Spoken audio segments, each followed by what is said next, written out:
Siempre converso con la doctora Ana Robles sobre el objetivo de estos miércoles de la salud, que es edificar, no necesariamente educar a la población, pero explicar el porqué de las cosas.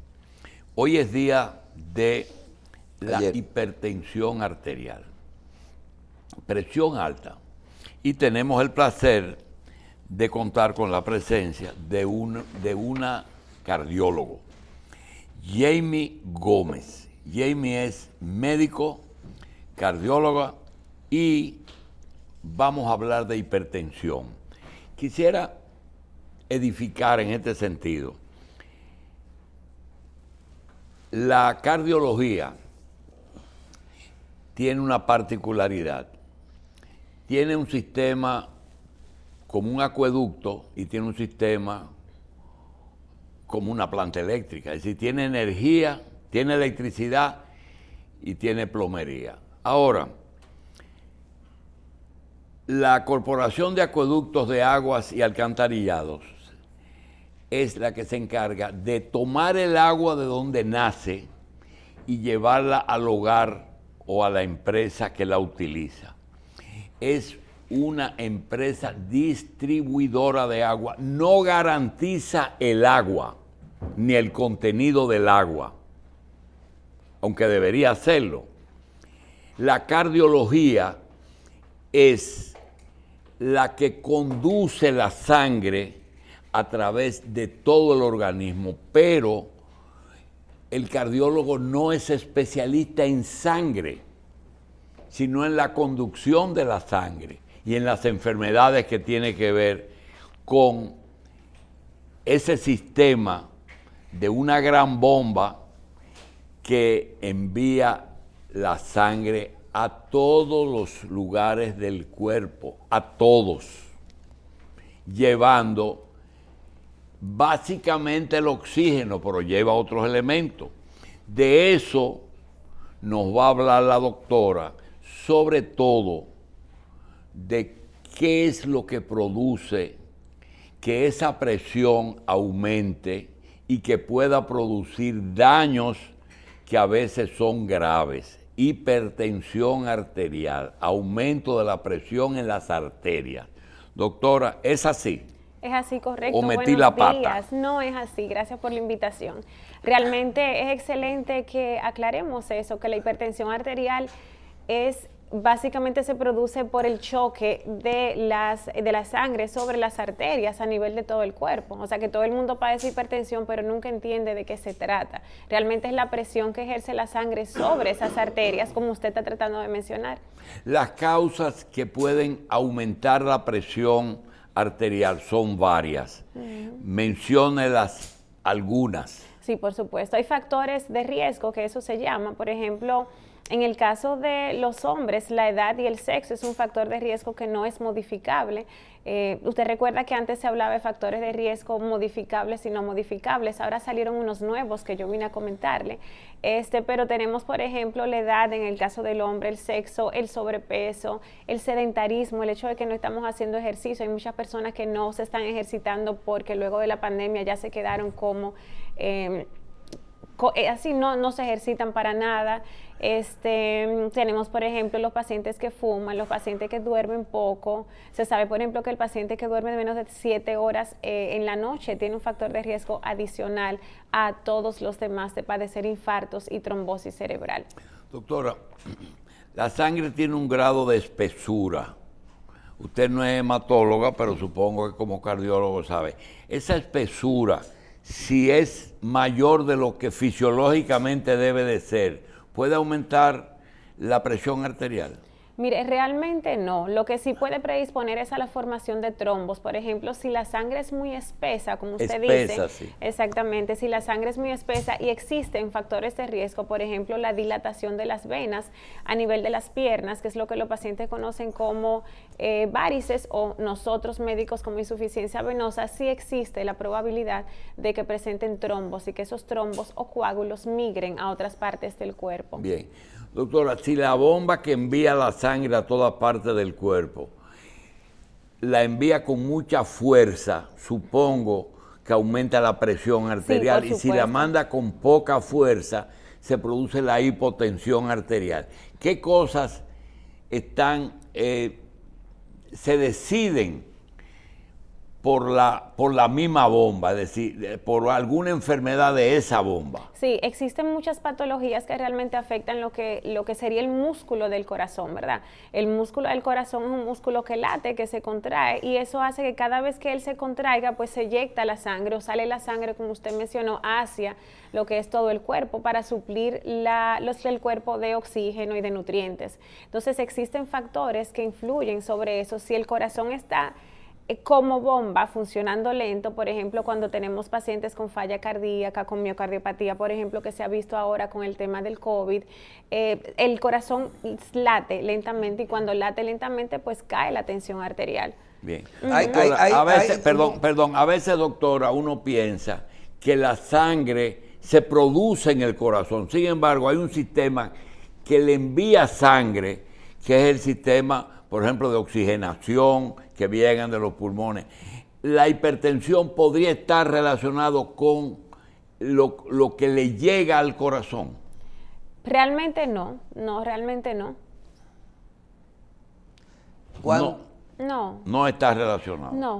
No, realmente o sea, tenemos en el cuerpo aproximadamente 5 litros que se mantienen en constante un daño, cualquier tipo de daño en el pulmón no afecta la presión arterial. O sea, existen sí condiciones, por ejemplo, un choque cardiogénico, un accidente grave, en donde tenga una pérdida importante de sangre. Si no llega sangre al corazón, pues evidentemente pues cae la tensión arterial. Ahora, cuando se habla de hipertensión, que le subió la presión, le baja la presión, usted siempre nos habla de las causas, el peso, la edad, el sueño y todo eso. Eso es casi siempre para tener problemas de presión. Sí. Hay eventos repentinos que pueden provocar que a una persona le suba o le baje la tensión. Una persona que esté en condiciones bien, o sea, que duerma bien, que no tiene problemas hace ejercicio, Sí. una vida con... ¿Hay algún evento que dice, fulano cogió una cuerda y le subió la presión? Sí, Esos claro. eventos ¿cuáles son? Sí, por supuesto. Mira, por ejemplo, los pacientes que presentan, o los individuos, pues no tienen que ser pacientes, que presentan cuadros de estrés emocional importante, o sea, alguna noticia, algo que les llame la atención, puede perfectamente subir la tensión arterial. ¿Subir o bajar? Subir la tensión, porque se libera adrenalina, noradrenalina, que son sustancias en el cuerpo que hacen que aumente la tensión arterial. Por ejemplo, es muy frecuente que los pacientes nos llamen con que, doctora, me bajó la tensión arterial. A veces ocurren una serie de trastornos del ritmo. El doctor estaba comentando algo acerca de la electricidad del corazón. Cuando son arritmias de manera importante que no permiten que el corazón lata regularmente, se cae la presión arterial, porque hay latidos irregulares y no permite que él funcione adecuadamente. Esa es otra causa de presión baja. Doctora Gómez, Sí. decía un profesor de medicina interna, ni siquiera cardiólogo, decía, algún día ustedes no usarán la palabra ni muerte súbita ni hipertensión esencial. Y le decía, muy, ¿por qué? Entonces dice, porque siempre hay una causa de esa muerte súbita. No es verdad que una persona que esté normal, como preguntaba Michelle, de buenas a primeras, haga un infarto. Claro. Siempre hay una causa. Y la hipertensión esencial en aquella época era sencillamente la forma de denominar una hipertensión que se desconocía su origen. La causa. Ya hoy se puede decir que ni hay muerte súbita, ni hay hipertensión esencial, o sigue existiendo la hipertensión esencial. Sí, sigue existiendo. Hay pacientes que realmente se hacen hipertensos, y cuando no logramos encontrar la razón específica, además de los factores de riesgo que son convencionales, se le sigue llamando hipertensión esencial. En el caso de la muerte súbita, todavía la tenemos de manera lamentable, y no sé si han observado que, por ejemplo, aumenta mucho en los atletas y en atletas jóvenes. ¿Pero qué se debe de definir como muerte súbita? Muerte súbita es, o sea, la muerte del paciente repentina, que no haya tenido síntomas en los últimos minutos. Una persona sana, o sea, que se muere del corazón. Se muere de golpe. Sí, realmente sí se mueren del corazón, o sea, cuando las necropsias o autopsias se hacen, sí realmente, pero son pacientes que padecen de condiciones especiales a nivel de su corazón no diagnosticadas. Por ejemplo, Ajá. Decía el doctor Fernández Caminero, que daba semiología, que cuando se habla de antecedentes familiares, Sí.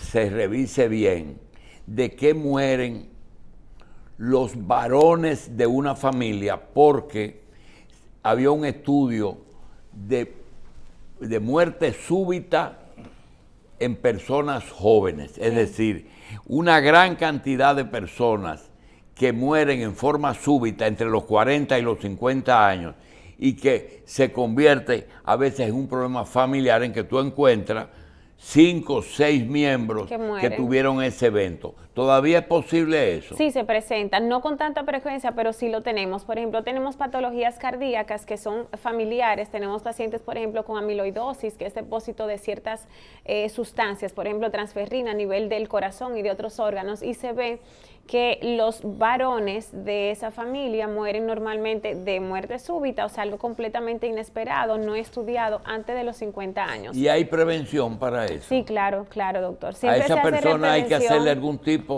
de régimen de comportamiento. Sí, cuando son pacientes que los evaluamos en la emergencia o en la consulta por primera vez, siempre se estudia la parte familiar, o sea, mamá, papá, hermanos o tíos, si han fallecido antes mueren de jóvenes. los 50 años, exactamente, porque sí tenemos métodos actualmente en donde podemos diagnosticar perfectamente con un electrocardiograma, un ecocardiograma. Utilizamos actualmente mucho la resonancia magnética cardíaca, que antes no estaba disponible, ahora sí la tenemos en grandes centros a nivel nacional, y eso nos ayuda muchísimo a poder hacer el diagnóstico y la prevención de todos esos pacientes. Y la esencial, que realmente mucha gente se piensa, tú naciste con eso, realmente es un factor genético. No, no, doctor, para nada. Sí existe predisposición si tienes a mamá, papá, hermanos o tíos que son hipertensos, pero la hipertensión arterial no es una condición genética, o sea, eso no se hereda. Igual que la diabetes, por ejemplo, la diabetes tampoco se hereda. Doctor, a propósito de diabetes, de hipertensión, de próstata, nosotros tenemos dos fenómenos que están haciendo daño. Cuénteme. Porque los que sufren de eso se convierten en conocedores de esas enfermedades. Tú te hablas con una persona que ha sido sometida a un proceso de cáncer de próstata y te da hasta una conferencia magistral sobre el tema, sobre todo si viajó y lo atendieron por allá. Lo mismo pasa con la hipertensión y con la diabetes. Sin embargo, con el médico a veces pasa que la familiaridad con una enfermedad hace que quizá no es que se hastíe, pero el manejar mucho el mismo tema a veces le baja la importancia. Pregunto, usted comenzó hablando de obesidad, hablamos de alimentación, hablamos de sal, hablamos de grasa, hablamos de colesterol, esas cositas que hay que cuidar.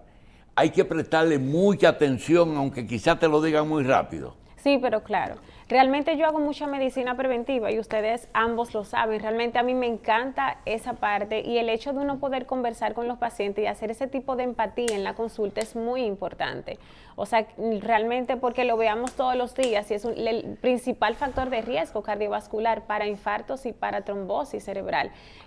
Realmente no lo hace menos importante. O sea, cada paciente es único, cada paciente tiene sus factores de riesgo, cada paciente tiene su vida, sus horarios de trabajo. Es que hay que individualizarlos. Y si puede una persona decirte, yo tengo un peso ideal, nunca he sido gordo, pero soy fumador. Sí, claro, es que hay y que te dice, no, pero en individualizarlos. Ucrania hay hombres que tienen 110 años fumando y no le pasa nada. ¿Qué usted le dice? Bueno, sabemos que no es así. O sea, un paciente que tenga esa edad y que tiene toda la vida fumando, es imposible que esté completamente sano. Ahora bien, depende mucho también del nivel sociocultural de los pacientes y socioeconómico, por lo menos en nuestro país. O sea, esos pacientes que le dan a usted una charla de próstata o de hipertensión arterial son pacientes que normalmente vienen de un nivel sociocultural y económico un poco más elevado que los que a veces vemos en el hospital. Bien. Doctora, Es indudable que hay enfermedades de hombres y enfermedades de mujeres, Sí. pero son seres humanos y hay enfermedades comunes a los dos.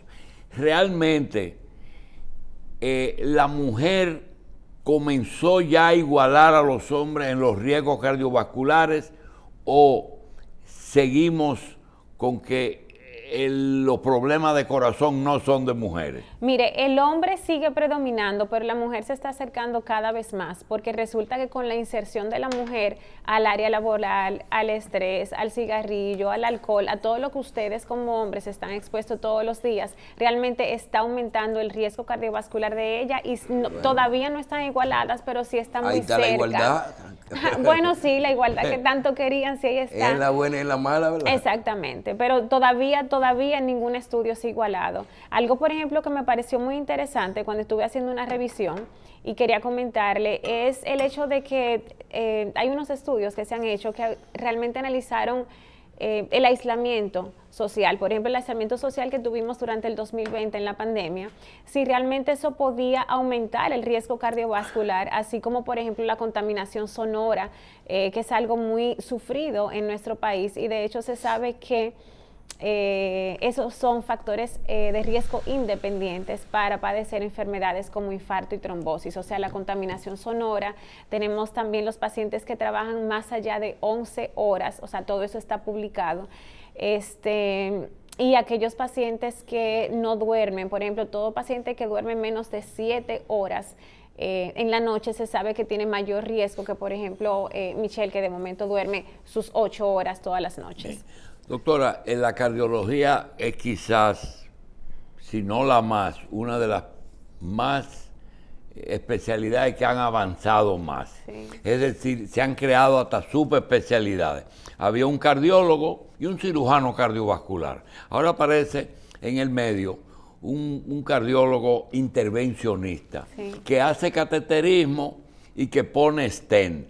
¿Hasta dónde usted estima que llegará ese cardiólogo a poder, a través de intervenir en los grandes vasos, de ir resolviendo problemas? ¿Usted espera que inclusive se llegue a hacer, o si se están haciendo, tocar las válvulas, entrar en el corazón y hacer modificaciones ahí dentro? Por supuesto, realmente yo no lo espero, se está haciendo, o sea, se resuelven patologías valvulares a través de cardiología intervencionista. Por ejemplo, ellos tienen la capacidad de medir el % de grasa, o sea, algo tan lindo y tan complejo, pero a la vez que le parece a ellos tan sencillo. Ellos entran a las arterias y pueden medir el % de grasa a nivel de las arterias del corazón. O sea, realmente la cardiología intervencionista ha avanzado muchísimo en los últimos años y es bueno que los que nos están viendo sepan que tenemos la disponibilidad de hacer muchísimas cosas, desde preventivas hasta curativas. No quiero meter en lío de mala práctica a nadie, claro, pero lo primero es lo primero. Un médico que hace cateterismo introduce un catéter en un vaso y encuentra, cuando llega a las coronarias, que es necesario un stent. O varios. O 2 o 3. Lo ético, lo que debe de ser es que ese médico, tan pronto haga el cateterismo, haga la instalación del stent, o lo deje para un segundo tiempo, para hacer 2 procedimientos. No, lo que sucede es que hay pacientes que hay que abordarlos de inmediato. Por ejemplo, el paciente que llega con un dolor de pecho, que se le diagnostica un infarto cardíaco, se sube directo a la unidad de hemodinamia. No, yo me refiero, yo me voy a chequear. No, ese hace de inmediato. O sea, doctor, si no es una emergencia, lo que quería decirle con el tema del infarto es que cuando ocurre un infarto cardíaco, se encuentra la arteria responsable, solamente se trata la arteria responsable. Se envía el paciente a cuidados intensivos y en un segundo tiempo, si se encontró alguna otra arteria afectada, también se trata. Bueno, si hay un infarto, es la arteria responsable, para no meter al paciente. Exacto, para que no se vayan a confundir lo que nos están viendo. Solamente la arteria responsable y en un segundo tiempo. Sin embargo, en el paciente que tenemos en la consulta, que se le hace una prueba de esfuerzo, un SPECT cardíaco, que se diagnostican arterias obstruidas, normalmente si el paciente no tiene dolor de pecho y es algo incidental, se maneja en una sola ocasión. ¿Cómo se maneja esto, doctora? Los cirujanos generales eran personas que cogían un bisturí, abrían una barriga y hacían todo lo que tenían que hacer ahí, inclusive hasta todo, el cirujano general. Y cuando vino la laparoscopía, pues resulta que ese cirujano o tuvo que entrenarse o tuvo que comenzar de nuevo, porque el 50% de las operaciones que hacía abriendo la barriga la podía hacer con 3 o 4 agujeros e introducir instrumentos. En el caso de un cardiólogo que tenga 20 años haciendo cardiología clínica y de buenas a primeras tiene que ponerse al día si quiere ser cardiólogo intervencionista, necesita un entrenamiento. Sí, claro. Claro, realmente el cardiólogo, o sea, el cirujano cardiovascular, que así se llama, que es el que maneja todo lo que es cirugía de corazón, se entrena primero como, o sea, médico general, luego hace cirugía general y luego hace como subespecialidad cirugía cardiovascular. Sí, pero el cirujano cardiovascular para ser intervencionista, sí, porque de hecho lo es, no tiene que hacer el entrenamiento. El cirujano cardiovascular no tiene que hacer el entrenamiento para intervenir los vasos, porque de hecho es cardiovascular. O sea, las intervenciones las hace el clínico es que tiene que hacer. El cardiólogo, eso le iba a decir, las intervenciones de cateterismos las hace el cardiólogo hemodinamista. Por ejemplo, yo soy internista, pero yo soy cardióloga ecocardiografista, que esa es otra subespecialidad. Los que hacen cateterismo son cardiólogos hemodinamistas. En cuanto a los cirujanos y los cardiólogos y los hemodinamistas y los ecocardiografistas y los que trabajan con, por ejemplo, trastornos del ritmo, tenemos que actualizarnos diario, doctor. O sea, diario, y definitivamente los que trabajan en cirugía reciben entrenamientos de manera constante, o sea que sí. Doctora, sin el trasplante de corazón. Que hicimos uno. ¿Cuánto usted estima? ¿Hicieron uno? Hicimos un trasplante hace varios años. ¿Cuánto usted estima que ha aumentado el promedio de vida solamente por todos esos avances que hemos hablado? El cicateterismo, stent, inclusive limpieza de vasos que tienen colesterol o cualquier otro. La pregunta es, sin el trasplante, porque ya el trasplante es otra cosa. ¿Usted estima que el hombre hoy día está viviendo cuántos años más? Mire, de momento quizás 15 o 20 años más. O sea, los pacientes los estamos viendo 15 o 20 años. Usted recuerda que antes 55, 60 años era un paciente, o sea, hay que decirlo, era un anciano. No sé si usted lo recuerda, se veía muy mayor, se veía viejito, ahora no, o sea, ahora un paciente, un señor de 60 años, de 70 años, un paciente que todavía se encuentra en buenas condiciones. Lo que sí es bueno aclarar que realizando medicina preventiva, los pacientes pueden diagnosticarse con más tiempo, o sea, no es lo mismo que un cardiólogo le llegue a un paciente con 15 años, con alguna patología, sin mencionar el nombre de ninguna, nunca tratado, a un paciente que nos llegue y que lo tratemos desde el principio. O sea, tenemos la capacidad de hacer prevención de eventos cardíacos, eventos neurológicos a nivel de la retina, o sea que podemos realmente cuidar a los pacientes. Doctora, ¿qué es estatina? Las estatinas son unos medicamentos famosos entre los pacientes. Lo utilizamos para disminuir los niveles de colesterol, básicamente. Disminuir los niveles de colesterol. ¿Tiene contraindicaciones? Muy pocas, muy pocas. Tienen ¿Su sí uso efectos largo secundarios. es contraindicado? ¿Usarlo toda la vida? No, para nada. Tenemos pacientes que tienen que utilizarlo fijo todos los días. Ya hay estadísticas de que hay personas que tienen más de 20 años usándolo. Sí, claro que sí. Y los efectos secundarios también a largo plazo. Doctora, yo le voy a mencionar una palabra y usted me dice si procede o no procede, o si influye o no influye en el buen funcionamiento de un ser humano o a su corazón. Ejercicio. Influye. Indiscutiblemente influye. Positivamente. Pero muy positivo. Se sabe, por ejemplo, que el paciente que se ejercita 45 minutos diarios durante por lo menos 5 o 6 días es un paciente que le va mucho mejor a largo plazo que un paciente que es sedentario, que no haga nada de ejercicio. Si esa persona tiene limitaciones de otro tipo para hacer ejercicio, ¿qué ustedes le recomiendan como sustituto del ejercicio? De todo, de todo. Realmente si son pacientes que no movilizan las piernas, pueden ejercitarse de la cintura hacia arriba. Bien. En las guías existen, por ejemplo, recomendaciones que pudieran parecerse a caminar 45 minutos, como es por ejemplo la jardinería, que trabaje con pala. O sea, hay muchas opciones que los pacientes pueden usar. Doctora, no le voy a hablar de exceso, todos los excesos son malos, Sí. pero vamos, ejercicio 45 minutos. Diario. Segundo, obesidad. La obesidad afecta negativamente y predispone a todas las enfermedades cardiovasculares. Todas. Sí, señor, incluyendo las ¿Cuándo metabólicas usted como la considera una diabetes. persona obesa? Cuando tiene mayor de el índice de masa corporal mayor de 22%. ¿Tiene? Entre 22, luego de 22. Bien. Sal.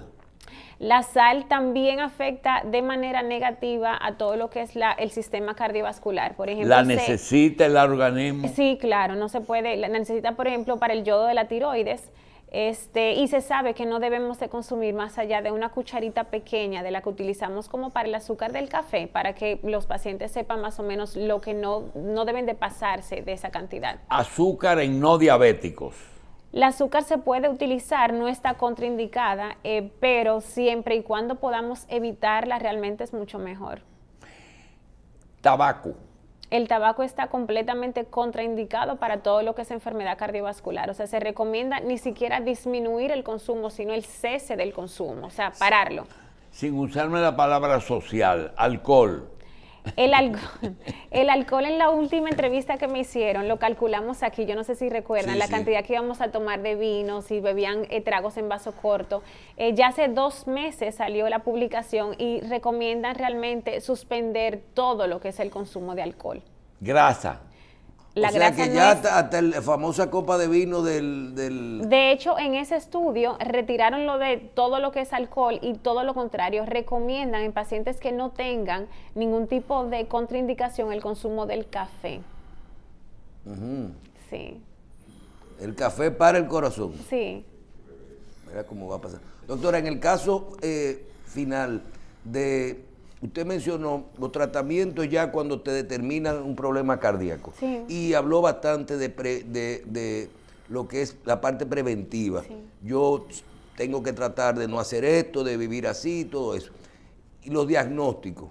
Cuando uno le dice a la gente, dentro de esa prevención, yo quiero ir anualmente, cada 6 meses, cada 2 años, y cuándo yo debo ir a mi cardiólogo y evaluarme qué. Por ejemplo, usted dice, tenemos un equipo que se llama resonancia magnética para el corazón. Y ese equipo le dice a usted lo que usted tiene ahí adentro, y si usted te lo quiere corregir, te lo corrige antes de que te dé un infarto. ¿Qué hacerse para evaluarse de forma preventiva y qué tipo de diagnóstico? Mira, lo primero es asistir a la consulta. O sea, lo primero es la recomendación de que deben de asistir a la consulta del cardiólogo por lo menos una vez al año si no sufres de nada. Tenemos pacientes que duran 10 años, 11 años, 12 años, con 40 y 50 años porque nunca sufren de nada. O sea, el paciente que no va al médico a evaluarse, pues evidentemente nunca sufre de nada. Pacientes con patologías ya cardíacas se recomienda las evaluaciones al menos 3 o cada 6 meses, obligatoriamente, para poder nosotros realmente conversar con ellos y ahí decidir qué tipo de estudios vamos a indicarle para el diagnóstico. Bien, o sea, por lo menos una vez al año después de, Si no padeces nada. después de los 40 años. Sí, señor. Hombres y mujeres iguales. Sí, igual.